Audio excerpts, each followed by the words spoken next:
Bismillahirrahmanirrahim. Sarfraz Sumro here.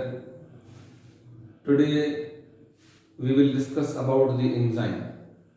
Some important points regarding enzymes. आज हम enzyme की कुछ important points discuss करेंगे जो ज़्यादातर MDCAT में आते हैं. तो हम start करते हैं enzyme से. The word enzyme is taken from the Greek language. जो एंजाइम टर्म है ये ग्रीक लैंग्वेज का है. In means in, zyme means yeast. ये टर्म एंजाइम किसने दिया? ये टर्म एंजाइम दिया एक German physiologist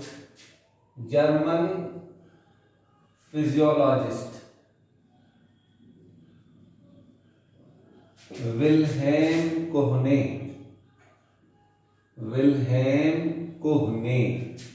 in 1877. In some books it is written 78. Enzyme जो टर्म है ये ग्रीक लैंग्वेज का है. ये जो टर्म एंजाइम है ये किसने दिया? जर्मन फिजियोलॉजिस्ट विल्हेम कोहने ने 1877. वैसे एंजाइम पे जो काम है वो बकनर ने भी किया है. बकनर ने भी एंजाइम पे वर्क किया है और विल्हेम कोहने है इसने भी किया है. मुख्तलिफ और भी साइंटिस्ट हैं जिसने एंजाइम पे काम किया है. एंजाइम है क्या? एंजाइम एक प्रोटीनियस ग्लोब्यूलर प्रोटीन है.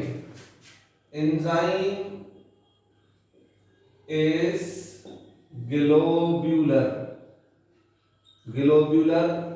प्रोटीन. इट इज, यू में से टर्शरी प्रोटीन.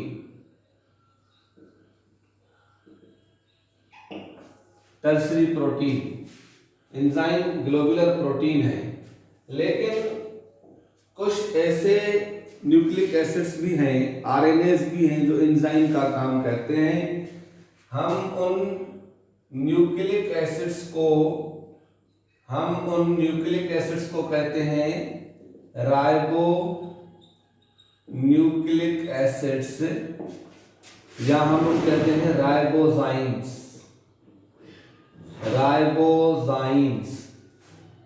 अगर क्वेश्चन आता है कि राइबोजाइम किस प्रोसेस में काम करते हैं तो हम ये कह सकते हैं कि जो राइबोजाइम्स हैं वो ट्रांसक्रिप्शन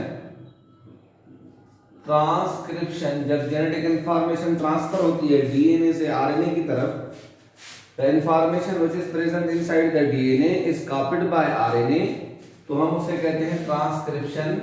उसमें एक प्रोसेस होता है स्प्लाइसिंग का. कौन सा प्रोसेस होता है? स्प्लाइसिंग का. स्प्लाइसिंग में क्या होता है? जो इंट्रॉन है वो रिमूव होते हैं. रिमूवल ऑफ इंट्रॉन को क्या करते हैं? रिमूव करते हैं. रिमूवल ऑफ इंट्रॉन होता है, उसे हम कहते हैं ट्रांसक्रिप्शन. तो ये राइबोजाइम्स हैं जो वो इस तरह, ये जो राइबोजाइम है ये भी एंजाइम का काम करते हैं. लेकिन राइबोजाइम प्रोटीनियस इन नेचर नहीं है. राइबोजाइम्स जो हैं वो न्यूक्लिक एसिड्स हैं. 5 नंबर, एंजाइम क्या करते हैं? Enzymes are biocatalyst. Enzymes are biocatalyst. What do you mean by biocatalyst? Biocatalyst मतलब they speed up chemical reaction. They speed up chemical reaction and lower energy of activation.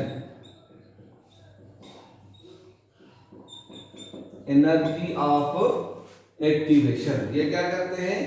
हमारे body में या जो भी living organism है, unicellular हो multicellular हो, जो भी लिविंग ऑर्गेनिज्म है, हर लिविंग ऑर्गेनिज्म में अंदर सेल के अंदर प्रोड्यूस होते हैं, सेल के अंदर भी प्रोड्यूस होते हैं, सेल के बाहर भी प्रोड्यूस होते हैं.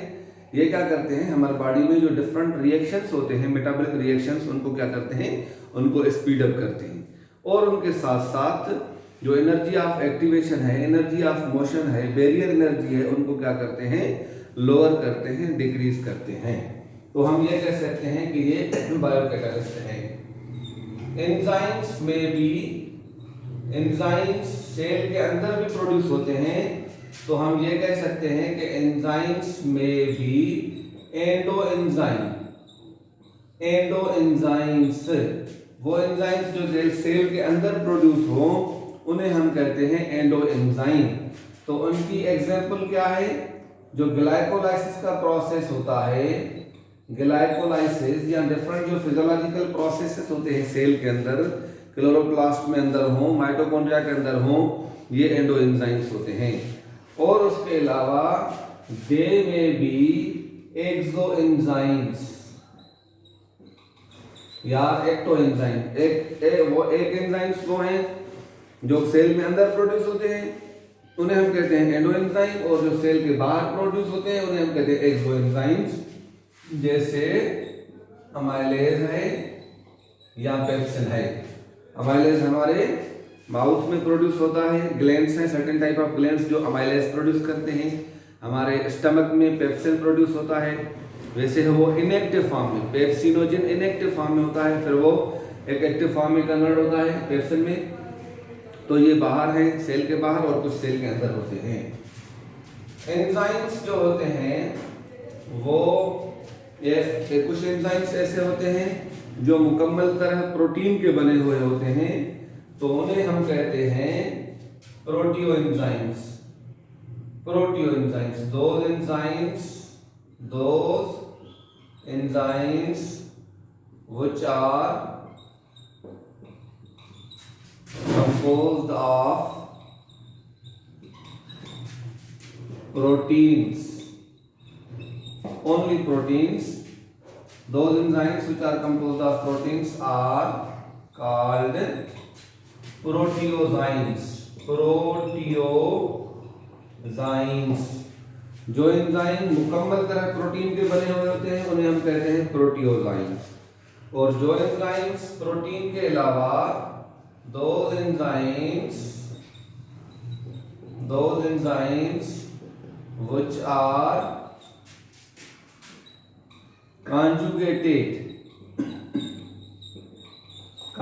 का मतलब क्या होता है कि उसके एंजाइम में जो conjugated का मतलब क्या होता है कि प्रोटीन और नॉन प्रोटीन पार्ट, उसमें प्रोटीन पार्ट भी हो और नॉन प्रोटीन पार्ट भी हो, उन्हें हम कहते हैं होलो एंजाइम।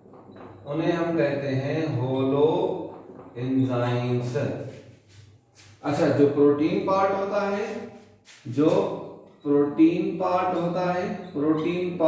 को हम कहते हैं एपो एंजाइम। अच्छा, जो नॉन प्रोटीन पार्ट होता है, को हम कहते हैं prosthetic group. Non protein part को हम कहते हैं प्रोस्थेटिक ग्रुप।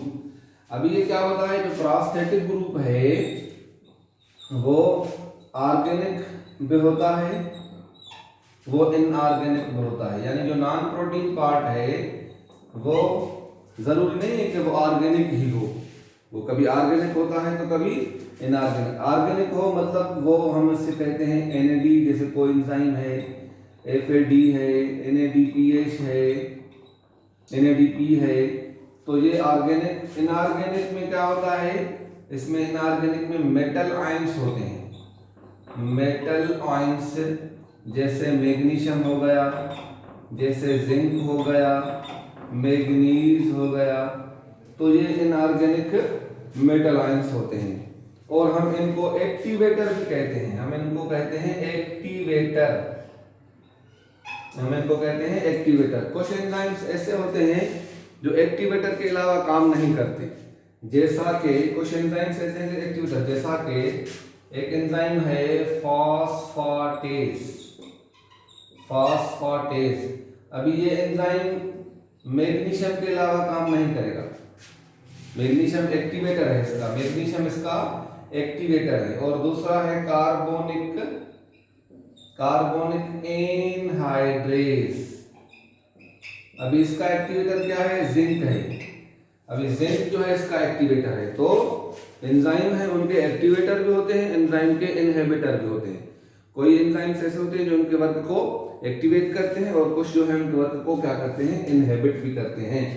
अभी जो इनहिबिटर हैं वो इनहिबिटर्स में हम ये कह सकते हैं कि अगर टेम्परेचर ज्यादा हो जाए, पीएच डिस्टर्ब हो जाए रेडिएशंस की वजह से, तो certain type of factors are there that has profound effect on the activity on the action of enzyme. तो ये हो गया little bit introduction about the enzymes. अभी ये क्या है कि इसमें कुछ ऐसी पॉइंट्स हैं जो हमारे एमडी के टेस्ट में आ सकती हैं। Thank you for watching.